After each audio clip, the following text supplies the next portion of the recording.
Until 2008, Mickey Rourke looked destined to be remembered more for the roles he turned down than for the ones he accepted. Back in the 1980s, his brooding looks and intense performances in 9.5 Weeks, Barfly and Angel Heart drew comparisons with the likes of James Dean and Marlon Brando.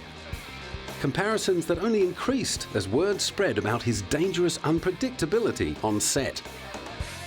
As his star rose, so did his instability.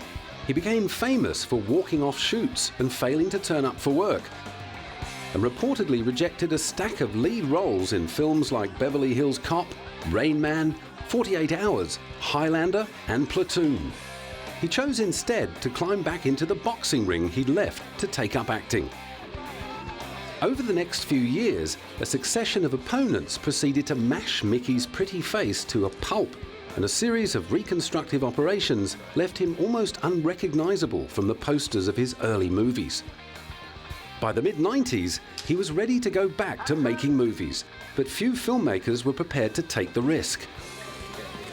He ended up featuring in straight-to-video releases and a music video for Enrique Iglesias. You know, I'd get a part here, a day here, 3 days here, and it wasn't the same as carrying a movie and you know, having people trust me again to have that responsibility, because I was out of control and unaccountable, and you know, I wasn't.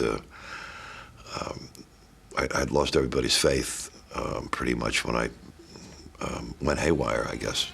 Approaching 50, broke, and with only his chihuahuas to keep him company, he finally had to take a long, hard look at himself. You know, I had a lot of lessons to learn the hard way. You know, my grandmother always said, you know, God has a plan for all of us, and I should have went along with his instead of mine, because my plan sucked. So, you know, the lessons I had to learn the hard way, and I worked hard to change, and change came hard for me, and so, you know, it didn't happen overnight. For the son of an amateur bodybuilder, it was time to find some humility. After several years of not being able to get jobs because I couldn't deal with, you know, some dude with an attitude, you know, judging me or talking down to me as I had these things going on in my head that may not even have been happening, I finally learned how to go in and go, hey, how are you, you know? And that was hard, because I had a lot of pride.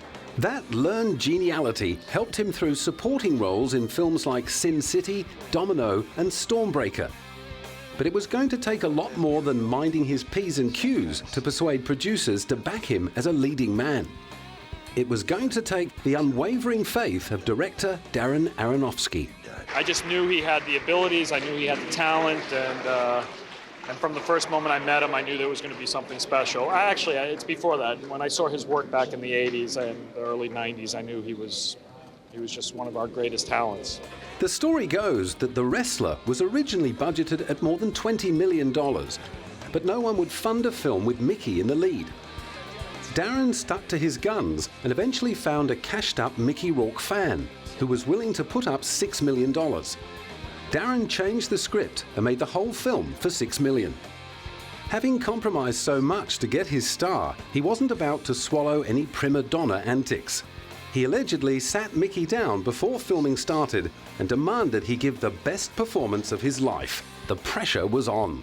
It was a combination of going, you know, saying, okay, I'm going to put on 28 pounds of muscle, and then I'm going to go visit some really dark, painful places that aren't particularly fun to go to, and I knew Darren would demand that out of me, and the way he handled it, you know, there was a lot of trust and a lot of respect on both ends, and I was able to give him everything. And used to slugging it out for real in the boxing ring, he previously looked down his nose at the choreographed pantomime of professional wrestling.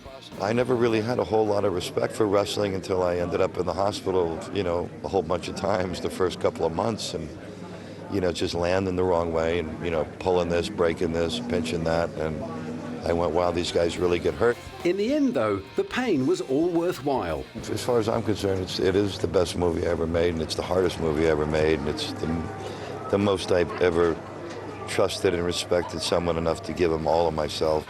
That trust was rewarded with Golden Globe and BAFTA awards for Best Actor. He also took out an Independent Spirit Award, which he dedicated to his recently deceased dog, Lockie.